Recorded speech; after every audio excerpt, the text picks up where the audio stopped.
Oh, are we live? Okay, I think we're live. I think it's rolling. Oh, we are rolling. Okay, I never know when this thing has actually started and when I'm just staring at me not rolling. So, hi, I hope you are doing well today. Happy Sunday if you're watching it live or as it premieres. I'm Michaela. I'm the host of the Western Hippie podcast, and my co host is Willard. And, it's so interesting because I was talking to somebody about having animals and whether it's real or it's all in my head, like, I have no idea what's actually real and what's not, but I will ask Willie a question, and it's almost like it allows me to tap into a different stream of consciousness, and so the funny thing is, like, and I haven't really talked about this before, but when I say, like, Willie's a part of the show, I actually mean it because he makes me so much of a better person than I would be without him. And I really feel that about all my animals. I have 5 horses, I have Willie. They really make me a better version of who I am, which I wasn't planning that, but it actually kind of ties into what we're talking about today with Miley Cyrus's new song, Used to Be Young. And I wanna talk about the new song. I also wanna talk about kinda my journey with Miley Cyrus because I was, like, the target audience for Hannah Montana back in the day, and watching her evolution, I'll probably bring in a little bit of human design because I think it's really important. It's a really cool tool to look at for Miley, or, like, for Miley's life, I should say, and before we dive in, I do want to apologize because we have some construction going on and we have some things going on upstairs. So if you hear things, it's because there's things going on. So I apologize in advance, but I promised myself I'd go live and talk about Used to Be Young today. And so here we are, and we're going to dive into Miley Cyrus's new song, Used to Be Young. And I actually wanted to start with a quote from Harry Potter because I just think J.K. Rowling explained this so well, and it's from Dumbledore says it in The Order of the Phoenix, and it says, "Youth cannot know how age thinks and feels, but old men are guilty if they forget what it was to be young." And I really think that is the vibe, energy, whatever you wanna say, behind Miley Cyrus's new song, "Used to Be Young." And I will say I do not have kids. I don't plan on having kids for quite some time. I've coached volleyball, I've helped kids, and it baffles me how much, and I'm guilty of this, but how much we put an adult consciousness onto children. And we really forget what it is like to be young. And Dr. John Deloney, he has the John Deloney show on the Ramsey Network, was the first person to really explain, or that I heard articulated this way, that our subconscious brain is forming from, and I don't think he worded it this way, but from like 0, our 3rd trimester in the womb till when we're 7 years old. And in that time, we take everything literally. Therefore, kids cannot process sarcasm. And this is what I learned from Dr. John. So when we're talking to kids and they're talking, or if we're giving sarcasm to kids and they're laughing back, they're actually not laughing at the sarcasm, they're just mimicking our features. So if we're laughing, they're laughing, and it's like, "Oh, they think it's funny, so we should probably laugh too." That's more what it is. It's not a, "I get this sarcasm." Kids don't get it. And I believe from my experience with either coaching volleyball kids or tutoring kids, like, I see this all the time. Adults are putting adult consciousness onto kids. And in my opinion, we've gotten really lazy about how we raise our kids. And, I used to always say, because I'm a stereotypical millennial, except for the caveat with me, I suppose, and my sister's technically Gen Z. My dad was born in 48. So I'm born in 95, dad was born in 48, sister's born in 98, dad was born in 48. Yes, they're 50 years apart.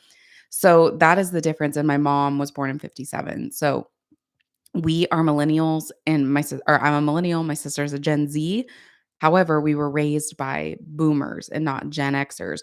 But especially from that generation, I would just always hear like, "Oh, this generation's so effed up," and I always paused even as a kid and thought like, "Well, who the fuck was raising us? Because 'Cause wasn't that your responsibility? So if we're effed up, I'm not saying we don't need to take responsibility. Absolutely, we do. However, don't you need to take responsibility as well? Because from my perspective, we that generation, I hate stereotyping, is so disconnected from themselves emotionally. They could not physically, emotionally be there for their kids. And the kids are the ones that suffered in the long term. And I think Miley Cyrus's song articulates that really, really beautifully. She was a kid thrown into a system. And, we tend to say, like, oh, yeah, being a child star is not that traumatic.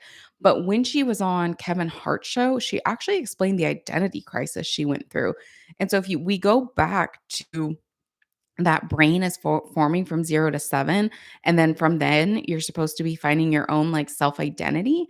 Miley was playing another star. Not only was she playing a star, she was playing a star named after her, and then when she put on this wig, she became a whole whole 'nother person, and she said that was very, well and alive at the shows. She would come out as Miley, and, the crowd was not really that thrilled, and then she'd come out as Hannah, and the crowd would go wild. And so as a kid, we're just making connections, we're sponges. So, yeah, she's gonna go through an identity crisis, and then she went through, the breakup with Liam, not Neeson, why am I Liam Hemsworth? Of course, she's gonna have a bangers era. I mean, it kinda makes sense. But all of these adults were judging her, and I even watched another interview with her, and I don't remember what, like, late night TV show she was on, but she was just talking, and the way the host cut her off and started making fun of her, I just wanted to say, "Dude, this is like a 13 or 14-year-old kid who is on top of the world, and we are making her wrong in so many ways." So for her, I think was it 10 years later? Because Wrecking Ball came out August 25th, 2013. Used to Be Young came out August 25th, 2023, and she filmed them in the same studio. So for her to have that, for her to be able to have this realization and come out and say, like, "You say I used to be crazy. I say I used to be young."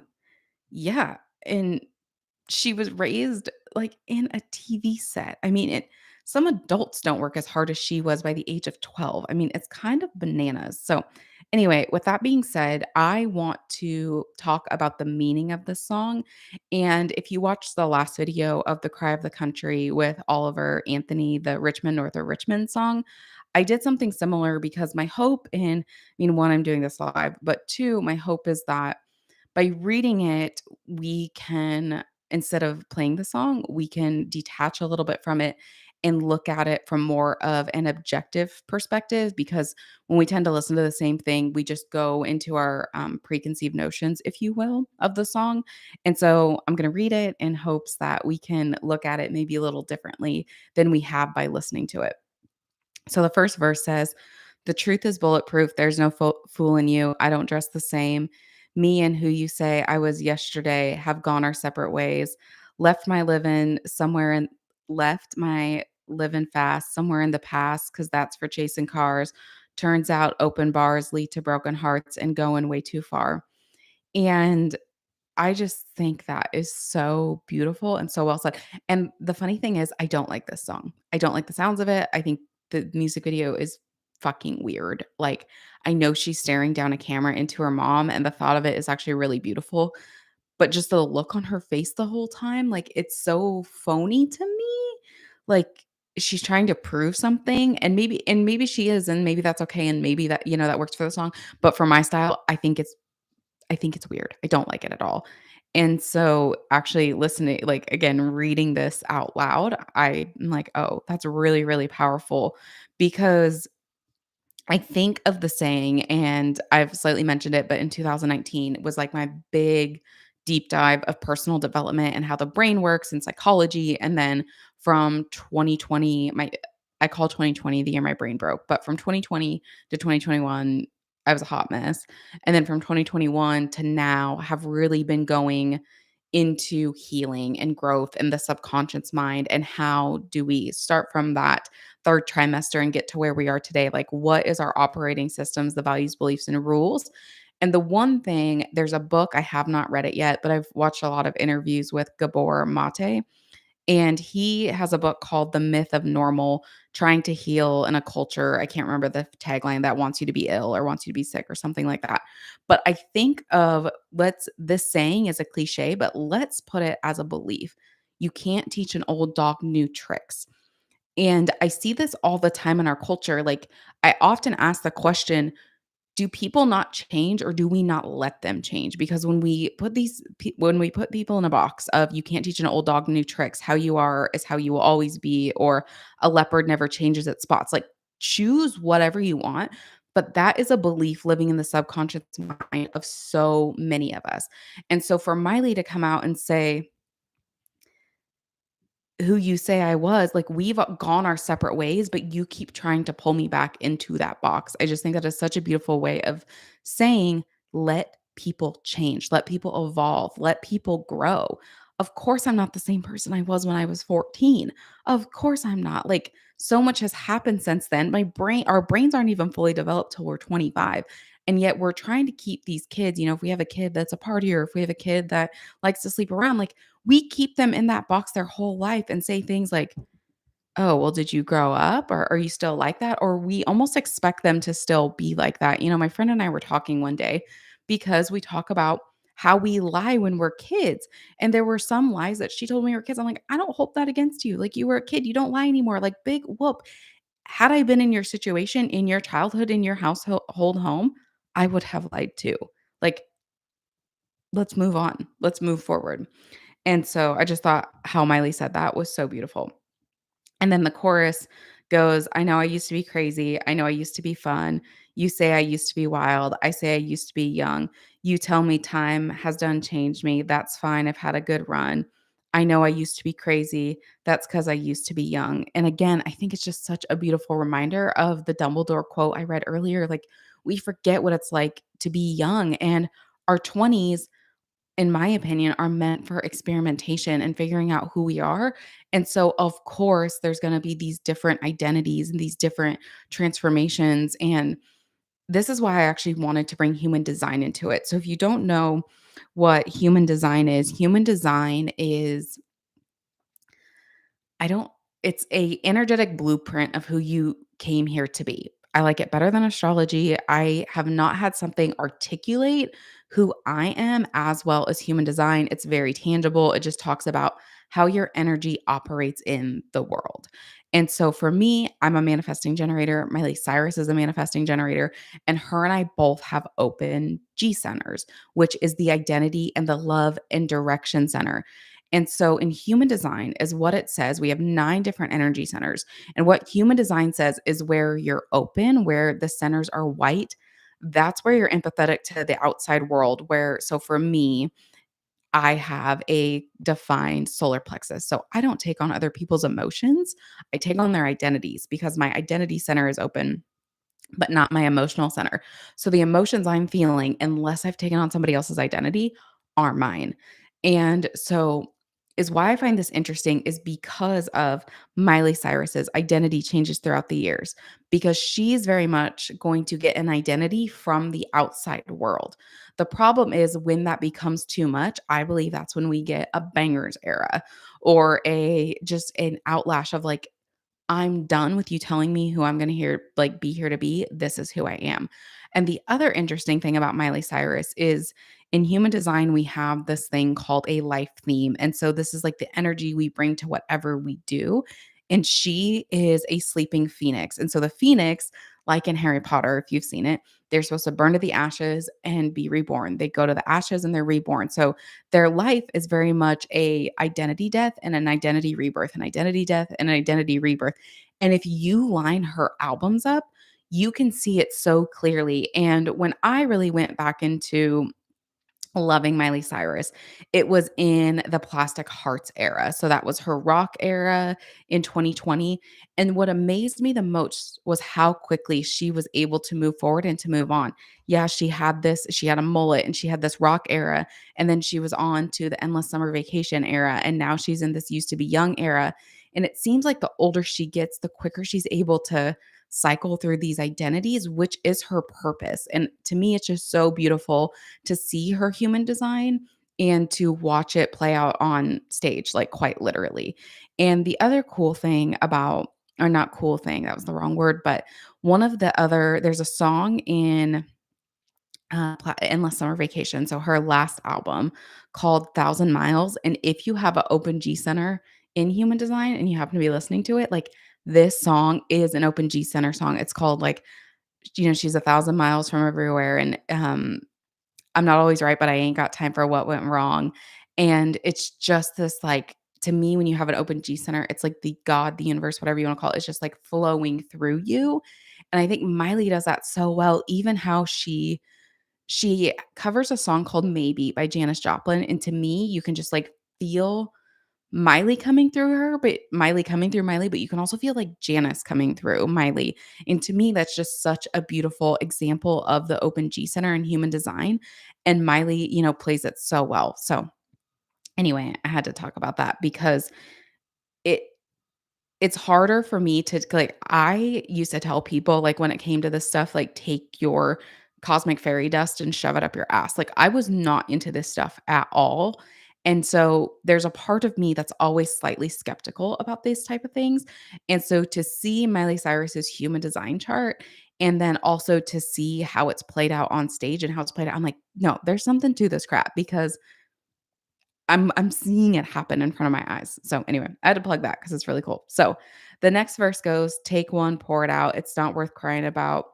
The things you can't erase, like tattoos and regrets, words I never met, and ones that got away. Left my living fast somewhere in the past and took another road.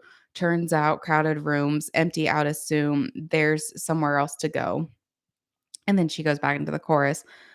And it's kinda funny because I know I said that I wanted to read it to get an objective like, feel on the song, and it's interesting because, like I said, I when I listened to the song for the first time, I watched the music video, and I hated the music video so much, and, like, the look on her face, I don't feel like I was giving this song the chance that it deserves in a lot of ways. And so I'm gonna read that again because as I was reading it, I was like, "Oh, shit." Um, "Take one, pour it out. It's not worth crying about. The things you can't erase, like tattoos and regrets, words I never met, and the ones that got away. Left my living somewhere in the past and took another road. Turns out crowded rooms empty out as soon. There's somewhere else to go." Yeah, that hurts a little bit.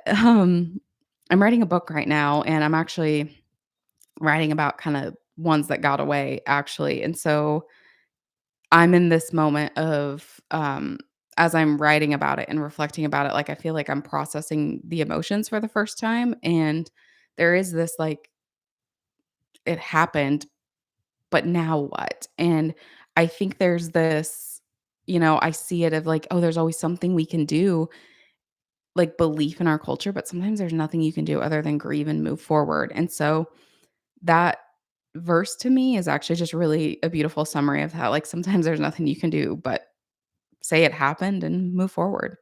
So, then there's, like, a bridge of her, "Whoa, whoa, wow, wow, wow," and then, the chorus, the last chorus does change a little bit, so I'm gonna read that one. "I know I used to be crazy, messed up, but God, was it fun. I know I used to be wild, that's 'cause I used to be young. Those wasted nights are not wasted, I remember every one. I know I used to be crazy, that's 'cause I used to be young. You tell me time has done changed me, that's fine, I've had a good run. I know I used to be crazy, that's 'cause I used to be young." And again, I just think it's such a beautiful summary of let kids be kids and don't hold them to adult standards. Like, let them mess up and fall down and try again. And she's just saying, like, y'all judged me for this stuff. And I just used to be young. I was experimenting. I was trying to find out who I am. And really, from how she articulated it in the Kevin Hart interview, she was really trying to break away from that Hannah Montana identity. And I believe if we let her, and this is where I'm gonna kinda, like, talk about my Miley Cyrus, because 'cause I'm like, how some people are Swifties, I'm whatever Miley has for her fan club, but, like, that's what I am, but I've always been in the closet about it, and it's just been so beautiful because she was Hannah Montana for me, and that having the best of both worlds identity was always just so fascinating to me because there's always been a part of me that wants, like, a more public life, and then there's always been a part of me that is extremely introverted and doesn't want anybody to know who I am, and so that Hannah Montana lifestyle was just so appealing to me even as a middle schooler. And so then, it was kind of like Miley had the life in a lot of ways that I wanted. She had this show that was really successful. She was singing, and then, her and Liam Hemsworth got together, and she's like with this handsome man, and it was just like bada bing, bada boom. And really, even as I write my book, and like I said, as I'm that chorus that, got to me a little bit that I'm gonna have to go sit with after this, it was like, I was like, I'm just like do you ever just I'm like, "I'm 20 minutes into this, we're not stopping," but I totally had a poppy seed muffin before this and didn't check my teeth, and I just looked down to check something, I'm like, "I've had a poppy seed in my teeth this whole time. That's cool. Okay, you're welcome, guys. You're gonna see my little poppy seed in my tooth." And I'm not getting it out on camera, so it's just gonna stay. Although I think those teeth jewels, is that in? Okay, well, we're bringing in, like, poppy seeds on teeth, but anyway, moving forward. Um, so there was just something about that that was so appealing to me, and also, she was from Nashville, but lived in LA, and, like, I love the country, but, like, I also love the city, and so I just really and maybe even, going back to human design, like, maybe on an energetic level, I saw something her that I see in myself being a manifesting generator, which is a manifesting generators energy is here to be we have an engine, but we're here to do multiple different things. It's the multi-passionate person. We're generators. They're also energy beings, but they're more to have like a very straight, like so Cher is a generator, and I love Cher. Toby Keith's a generator. Love Toby Keith. They've had a pretty, their music has kind of gone with the trends, but they've been on a pretty like straight and narrow path where Miley's kind of covered this more. I look at manifesting generators more of in a radius and generators more of in a straight line. And so Miley's really had this like radius of a career. And so as I'm writing this book, as I'm just like, Miley's actually really paved the way for a lot of us. We've grown up with her in so many ways, and she's shown us how things didn't work out how we thought they would. And like, here's how you keep evolving, and here's how you keep literally like rebirthing yourself. And that's what, to me, this song is just, it was interesting because I feel a need to say this. I was listening to someone critique used to be young or react, I guess, used to be young, like we're doing here today, and, he was saying, like, "I can't believe this artist produced Flowers and Used to Be Young in the same year." And I actually don't think Flowers is I'll have to do a video on Flowers too, because I actually don't think Flowers is as, FU to Liam Neeson or Liam Neeson. Why do I keep saying Liam Neeson? Liam Hemsworth, probably because I just watched Taken, but I don't think it's as of a middle finger to him as people make it out to be. I think if all the rumors are true, and who knows, like it's Hollywood, so who knows? If he actually did cheat on her, she's saying like, "I didn't want to leave you. And this is where I find myself to be, so now I've got to move forward. Again, like, this is what happened, and now I have to move forward." And I think Miley is just a really beautiful example of not letting herself live in the past, because she takes what happens and she moves forward and she makes something out of it and she writes about it, but then she keeps evolving and keeps making these new eras of Miley. And that's really the lesson that I feel like I'm here to learn right now. Like, I grew up with this, I guess, pop star, Hannah Montana, like childhood star, whatever you wanna call it, and then it's like, "You know what? Life didn't go the way I thought it was gonna go, and here's where I'm at, and now here's where I'm going." And so it's just a really good reminder of, don't let your past define your future. Don't even let your past define your present. Let it go and move forward, and go buy yourself flowers if that's where you find yourself. And if you find yourself feeling guilty, maybe it's just time to take it less personally and say, "Hey, I used to be young." That's all I got for today. Thank you for watching this live on the Western Hippie channel. I'm gonna go get a poppy seed out of my teeth. So thank you. I really appreciate you, and I hope you have a great rest of your Sunday, day, whatever day you're watching this. Take care, and I will see you on the next live.